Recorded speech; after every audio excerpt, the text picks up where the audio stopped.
On March 12, 1992, a Boeing 727 operating as Austral Líneas Aéreas Flight 117 from Buenos Aires to Mendoza arrived at Governor Francisco Gabrielli International Airport 54 minutes behind its filed arrival time.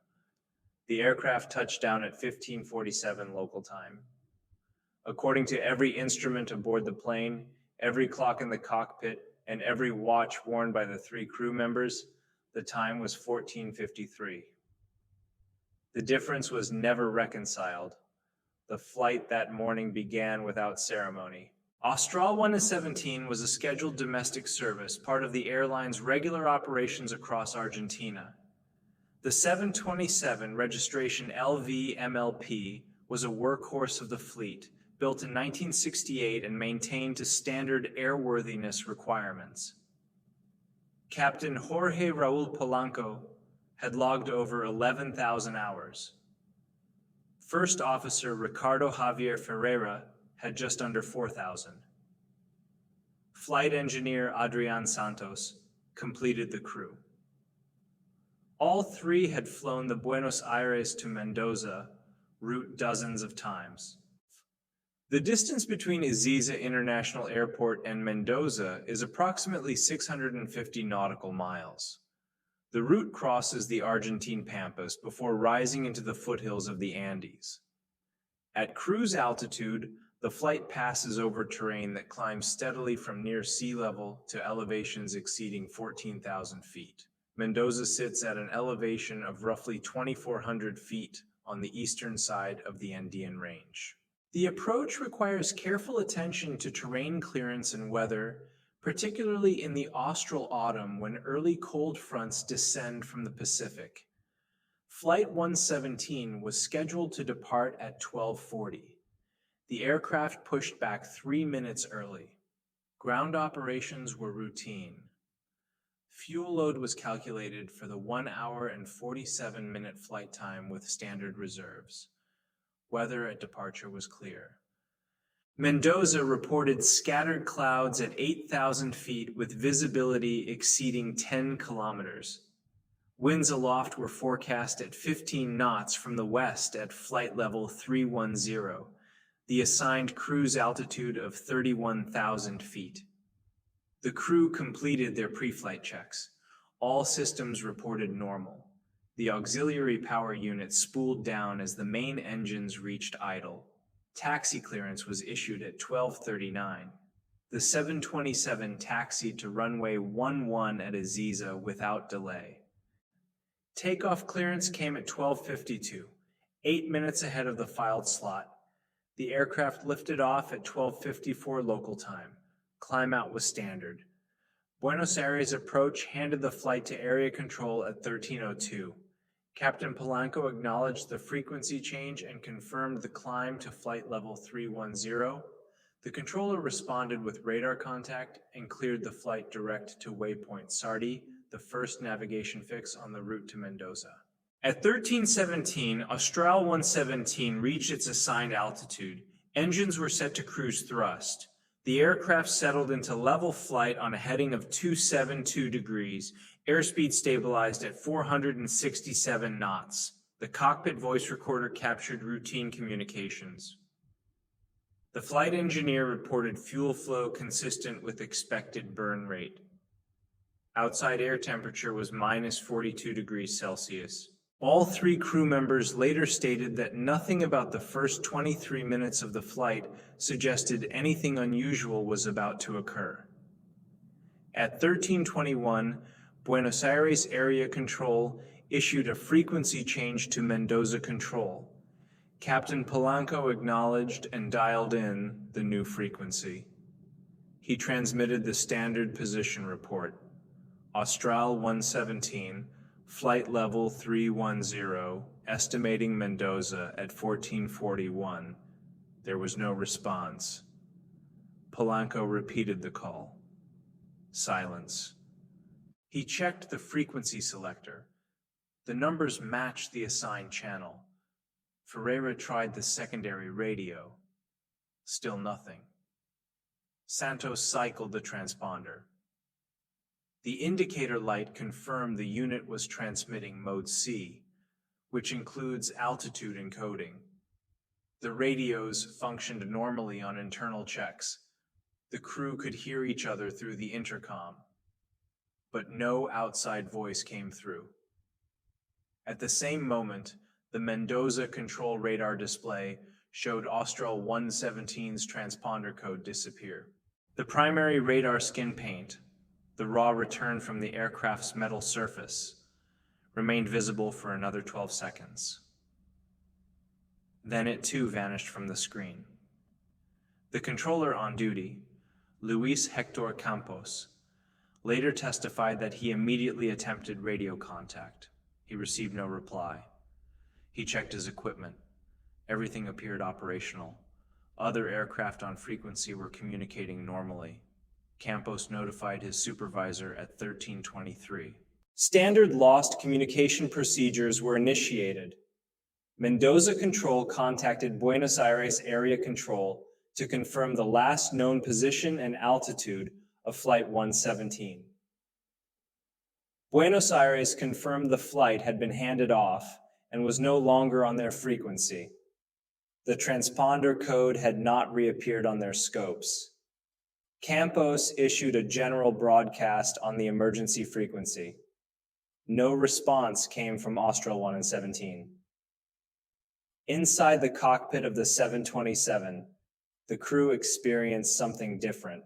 According to their individual statements, recorded separately by investigators 3 days after the flight, the moment of radio failure coincided with what Captain Polanco described as a brief sensation of pressure change. Not violent, not alarming. He compared it to the feeling of a mild descent, though the altimeter showed no change. Ferreira reported a similar sensation. Santos, seated behind and between the two pilots, said he felt nothing physical, but noticed the ambient light in the cockpit shift slightly, as if they had entered a thin cloud layer. The sky outside remained clear. Polanco scanned the instrument panel. Altitude held steady at 31,000 feet. Airspeed unchanged. Vertical speed indicator read 0. Heading remained 272 degrees. All engine instruments showed normal parameters. The only anomaly was the loss of radio communication. The crew ran through the communication failure checklist. They attempted contact on all available frequencies, including the international emergency channel. They received no response and heard no other traffic. At 1329, according to the cockpit clock, Polanco made the decision to continue toward Mendoza. Navigation remained intact. The inertial reference system displayed their position relative to the planned route.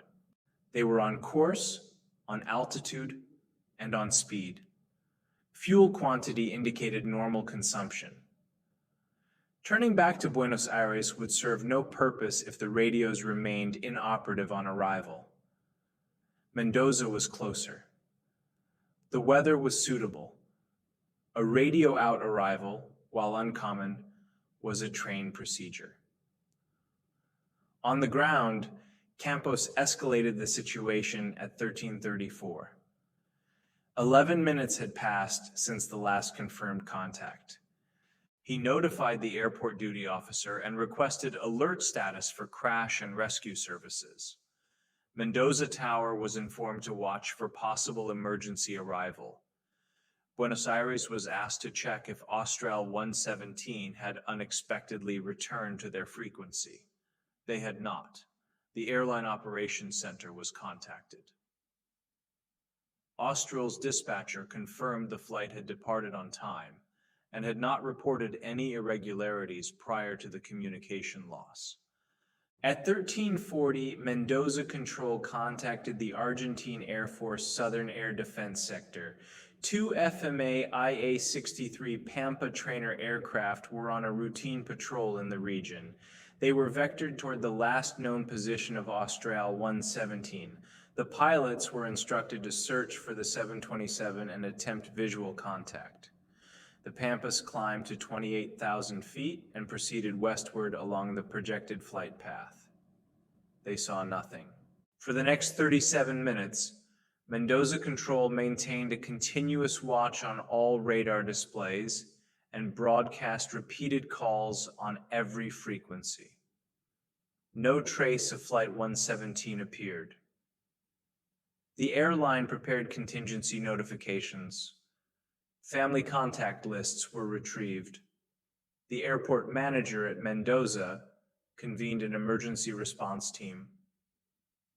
Crash trajectory analysis began based on the last known position, altitude, and heading. The terrain along the route includes mountainous areas where wreckage could remain hidden for days. At 1417, a blip appeared on the Mendoza Control primary radar. No transponder, just a raw radar return at a range of 41 nautical miles, bearing 090 degrees from the airport.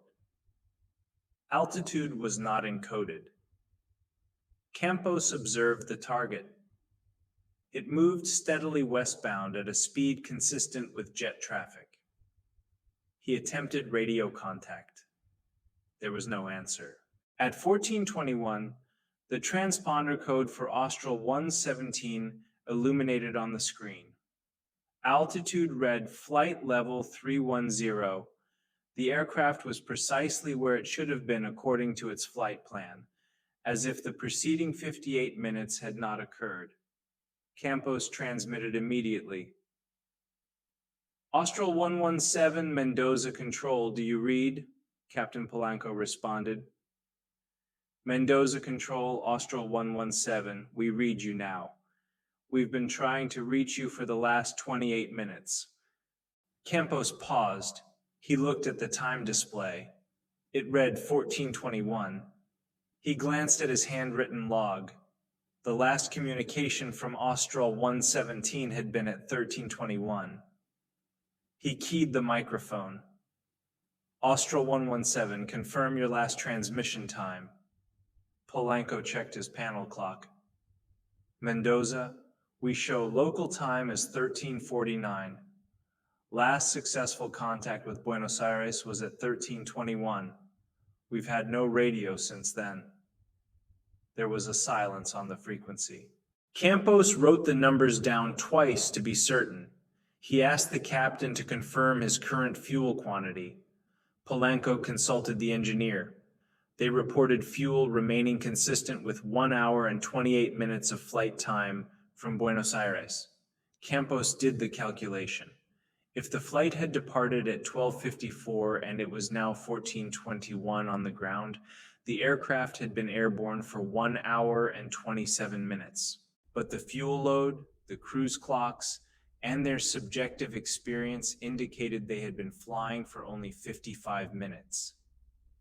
Campos cleared Flight 117 for a straight-in approach to runway 15. He did not mention the time discrepancy over the radio. The 727 descended without incident. The landing gear extended normally, flaps deployed on schedule. The crew conducted the approach as they had done many times before. At 14:47, the main gear touched down on the runway at Mendoza. Polanco taxied to the terminal and shut down the engines at 14:53. Ground personnel approached the aircraft. The door opened. Captain Polanco stepped out and checked his wristwatch against the terminal clock. The difference was 54 minutes. He asked a ramp worker for the correct time. The worker confirmed it was nearly 3 in the afternoon. Polanco returned to the cockpit. All 3 crew members compared their watches.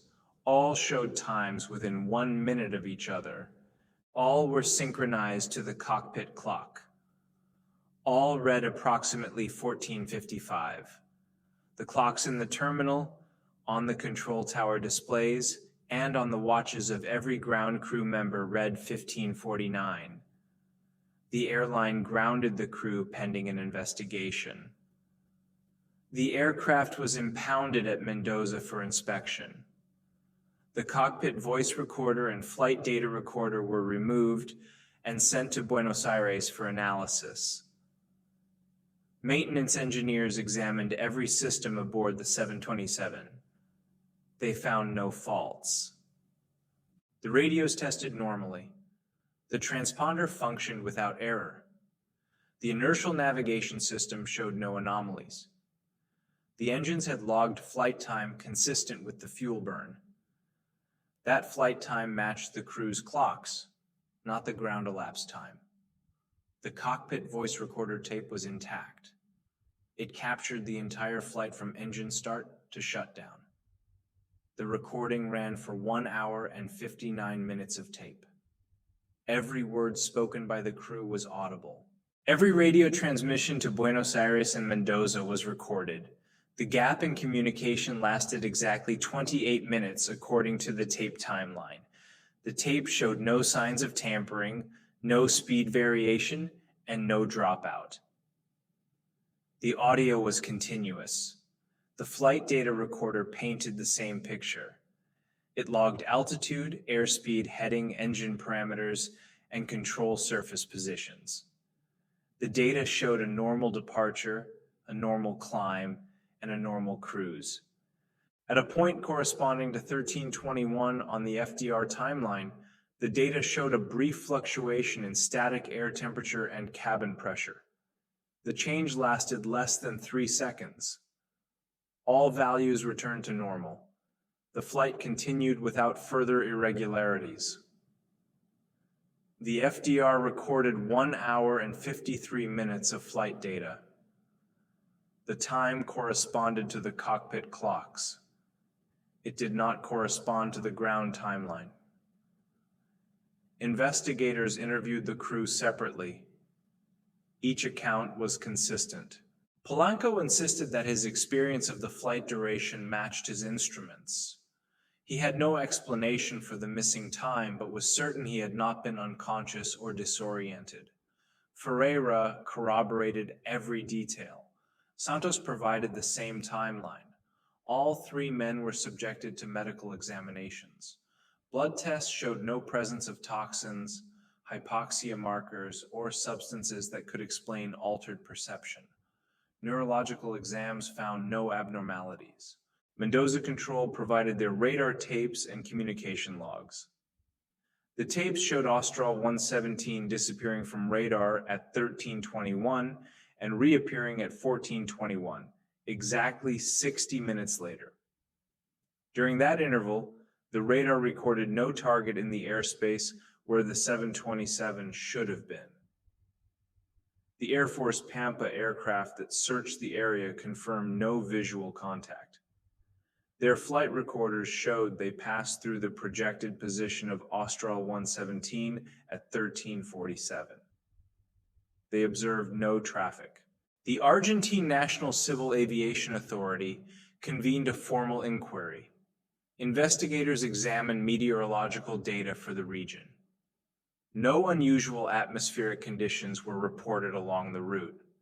No thunderstorms, no turbulence advisories, no wind shear warnings. Satellite imagery from the time period showed clear skies over the Andes. Upper-level wind data was consistent with forecasts. Geomagnetic activity was nominal. Solar radiation levels were within normal ranges. The inquiry reviewed every similar incident on record. They found no comparable case in civil aviation. Reports of navigation system failures, clock malfunctions, and communication dropouts were studied. None presented the same pattern of simultaneous cockpit and recorded data consistency combined with external timeline divergence. The investigation took 6 months. The final report ran to 237 pages. It concluded with a finding that no mechanical, environmental, or human factor could be identified to explain the discrepancy.